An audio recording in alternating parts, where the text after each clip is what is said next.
What's up everybody? This is not a vlog, this is me nerding out, big time. I just posted my first camping vlog and I've got one specific takeaway as far as the video quality is concerned. I'm not happy with the GoPro footage. Now my next vlog, I used the DJI Action 5. Very excited about that camera. That's a beautiful camera. I can nerd out about why I like that little action cam. And honestly, I've thought about upgrading, but the GoPro Hero 12 is an amazing camera. We've got 5.3K resolution, 10-bit color space. The GoPro is amazing, don't get me wrong. I love the GoPro. But if you're a fan of this channel, you know that I am a director of photography by trade. I work in Hollywood. I wanted more from the camera. As I was editing the camping vlog, I had a sneaking suspicion that this camera was capable of more. I did some digging. There's a few things that I found, really 3 main points that are going to step up my GoPro footage, and I was just going to experiment with them today and have a little me day. But if I'm gonna do all this digging around, I'm just gonna share it with you. So let's just get into the first thing, GoPro Labs. Have you ever heard of GoPro Labs? I had not heard. I don't know what this is. I think GoPro Labs is the creation of software engineers that work for GoPro that feels similarly about the camera. The hardware is great, the software might handicap a higher end user. I would consider myself, humbly speaking, a higher end user. I want to get into this thing, I want to unlock it. What's its full potential? How do we do that? Well, the operating system in the camera doesn't allow for really fine-tuned use and control of the hardware that's built into the camera. So these guys came up with a genius idea. They use a QR code control. So step 1, you're gonna go to the GoPro GitHub.io website, find the version GoPro that you have. I have the Hero 12 Black, download that. Then you're gonna take the memory card out of your camera, put it into your computer, unzip the folder that downloads as a zip file, unzip it, you're gonna see this update folder, then drag the update folder into the root folder for the GoPro. It's gonna take a minute, it'll copy, I think it's like, 250 some megabytes. Takes a few seconds, eject it, load it back into the GoPro, put the battery back in, and then when it boots up, you're gonna see this updating. Wait a minute. It goes through a couple of flashes. I wanted to show you. Don't freak out. It goes black, then it comes back, and then it'll say completed. Complete. Okay, great. So it's complete. It'll boot up, you'll see the sort of text overlay. So now that the GoPro Labs software is installed on your GoPro, all you have to do is write a few thousand lines of code and you can change whatever setting you want. No, that would be so lame. I don't know how to write code. If you know how to write code, congratulations, you're probably gonna become a millionaire. These software engineers are geniuses. What they did is they are using a QR code app. So I'm using an iPhone, I just searched for the QR control app. I found it here, downloaded it. It installs in seconds. It's not a very large app. Boots up, it looks like this. And then on the top, scroll to the right and you're going to see extras. Click extras and boom, we're in. The list goes on and on and on. There's a million settings in here that you can change. I was overwhelmed, so I went back to the GoPro Labs website, and there you can scroll through all of the different options that your particular GoPro camera has available to it. I'm an amateur colorist. I want more quality from the color science. I want a fatter file. I want a bigger digital negative that I can really work with and manipulate. So I'm going to change the bit rate. I want the camera to actually record more data as I'm writing. So I go to the BITR setting. Let's change that. The max is 200. Boom. Putting it at 200. Remember, for every setting that you want to keep, mark the permanent checkbox so that it stays. Then you just turn on the GoPro and you point it at the QR code on the app, and then you'll get this little check mark box, and that's it. You've successfully activated that line of code, that feature on your camera. The next thing, I want motion blur, so I want to lock my shutter speed at 1/48. 1/48 is the standard shutter speed for every movie ever made.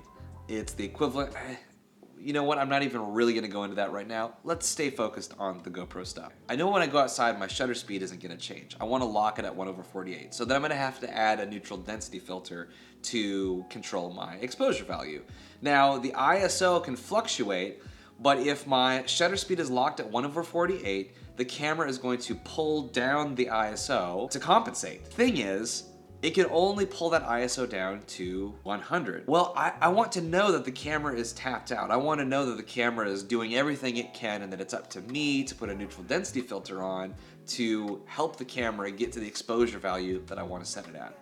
So they have this really cool on-screen display, and that's the EXPS setting, exposure S setting. And if I turn this on, then I can see my ISO setting and my shutter speed setting, and it's just part of the graphical user interface on the camera. Very, very cool. I'm searching for the EXPS setting to get this. I want activation number 1. I want to make it permanent. That changes the QR code. And then again, I turn the GoPro on and I point the camera at the QR code and boom, there's the little check mark. See there? We're maxing out at ISO 100. So it can't get any darker. But I know that I need this to be darker. So I'm gonna put an ND filter on to get my exposure into a world where at ISO 100, the exposure looks good outside. I wanna put on the ND16 because I just want a little bit more wiggle room. I don't want it to just hit 100 right away. So there, now we're outside and I'm seeing 160, 157, so that's all pretty good. Because also I know I'm shooting through this window and the window is gonna be darker, but it's not bottoming out. So that means that we still have a little bit more room to play. I think it's pretty straightforward. I'm very excited now to go and play with this. I wanna go take the camera. Now that I've got these settings updated, let's go out. I wanna try it out. Let's play around with some stuff and let's try to find the sweet spot. I want motion blur. I want the most primo log footage I can get to color correct it. The exposure looks pretty good. You know, the funny thing is now that I'm wearing the helmet, so I actually can't see the back of the screen, so I don't know where my ISO is falling. All I'm going off of is the exposure of the sky, which is looking pretty good. And then, yeah, I mean, it doesn't look bad. It does look a little bright. It looks like the highlights are a little bit brighter. See if I tilt it up, it still looks bright. I think I need to do one more level of ND. I think I need to go to the ND32. Okay, so now I have the ND32 in, and this is looking pretty good. Again, this is super smash and grab. I'm not using the microphone inside the helmet. Let's go for a little ride and see what the motion blur looks like.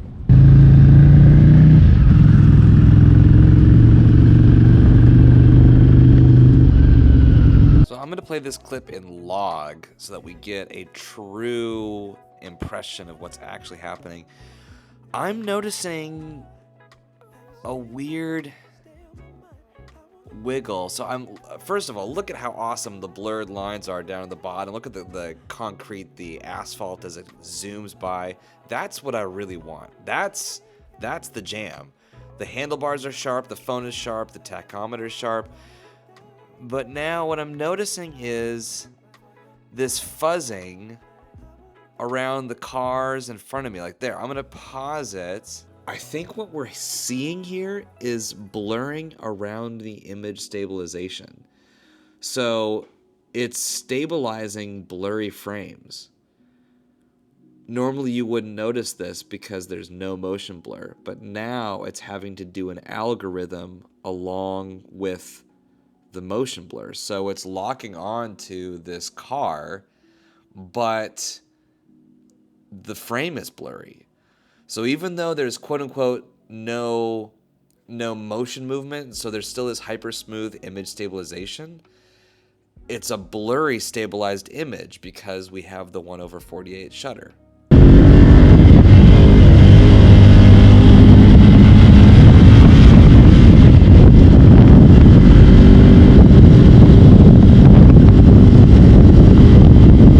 Okay, so this was informative. The biggest lesson that I learned was not at all what I thought I was even testing for. We got into trying to add motion blur to the GoPro footage, but what we learned is the motion blur artifact that comes from the GoPro stabilization, I think that motion blur artifact outweighs the benefits of the motion blur as I typically understand it, as motion blur would normally be understood. When I think about the motion blur on the motorcycle, I think about the world moving by very quickly. What I did not take into account was with every turn of my head, look up, down, left, right, all of that stuff, the camera with the, not even an auto boost stabilization, just the standard hypersmooth GoPro technology, it uses a sharp shutter to achieve a stabilizing effect. It locks onto those sharp details and it stabilizes the image based on that.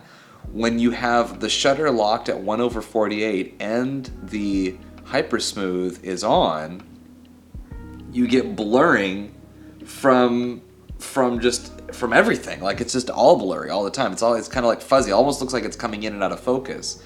Once I was on the bike, I was locked in. We were going the same rate consistently. We were just driving. You felt it. There are moments that are good.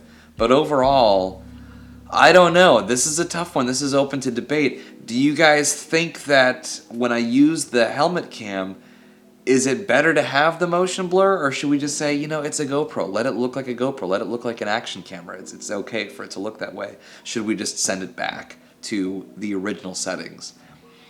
I'm going to have to sit on this. I honestly don't know how I feel. I'm torn right now. Surprise, no longer torn, I have a plan. I want to record the maximum quality, which is an 8:7 aspect ratio, essentially square, but that's the native aspect ratio of the GoPro Hero 12. Also, the 5.3K resolution, I was recording in 4K yesterday. All of this is because I'm going to crop it in post. I want to experiment with putting the footage in the Gyroflow app for a post-production stabilization. Maybe that will solve my in-camera fuzziness. I'll do my first pass still at the 1/48 shutter speed, but then I'm gonna take a second loop at, I think, 1/60. I don't want to go to 1/96. I don't want to double it because I still want to retain some of that motion blur data. Then we'll get back, we'll compare 1/48, 1/60, and we'll also put the footage in the Gyroflow app and see what it looks like with a little post-production stabilization. Let's go.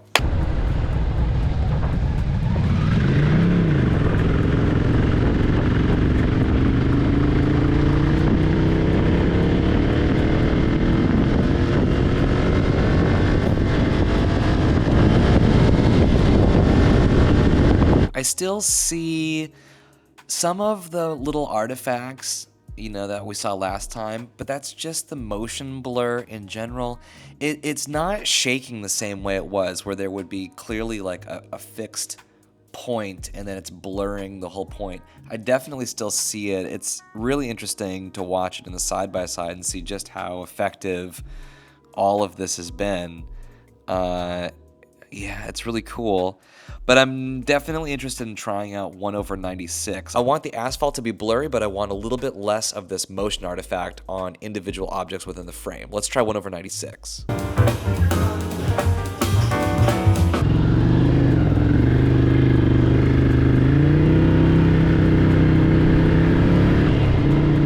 Honestly, 1/96 is looking much, much better. I'm really impressed with this. I still see blurry paint as it goes by. The asphalt, I don't see all the details in the asphalt. I want it to just be this blurred, smooth, cinematic line as it goes by. I'm really impressed by this. I'm not seeing the motion artifact that I normally see, or that I was seeing in 1/48. Look at how sharp the cars are right here. This is looking really good, you guys. The bike looks clean, the handlebars look smooth. The trees, the palm trees look pretty smooth. There's a little bit of motion blur, but it's not nearly as bad as it was. I really did not expect 1/96 to give me everything I was looking for. But I mean, yeah, look at the side by side here. So, first of all, the Gyroflow is doing an incredible job stabilizing.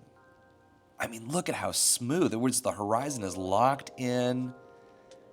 I'm not seeing crazy motion artifacts. This is really effective.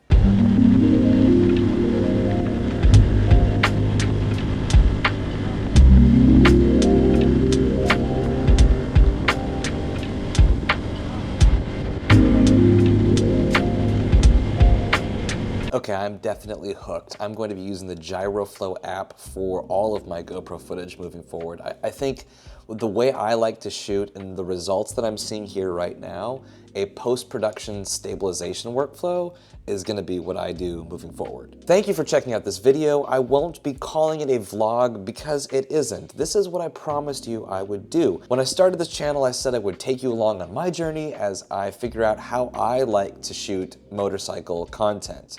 And this is one massive step in that puzzle.